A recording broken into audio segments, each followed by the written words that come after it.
Washington, CNN. President Barack Obama used the N-word during an interview released Monday to make a point that there's still plenty of room for America to combat racism. We are not cured of it. And it's not just a matter of it not being polite to say nigger in public, Obama said in an interview for the podcast WTF with Marc Maron. That's not the measure of whether racism still exists or not. It's not just a matter of overt discrimination.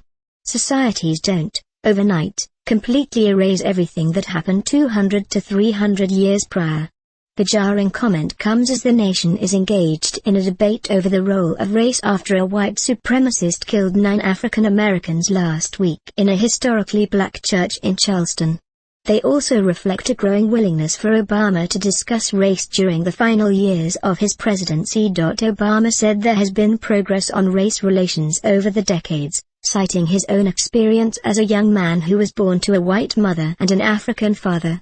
I always tell young people, in particular, do not say that nothing has changed when it comes to race in America, unless you've lived through being a black man in the 1950s or 60s or 70s. It is incontrovertible that race relations have improved significantly during my lifetime and yours, Obama said. But he added that the legacy of slavery, Jim Crow, discrimination exists in institutions and casts a long shadow, and that's still part of our DNA that's passed on. The White House released a statement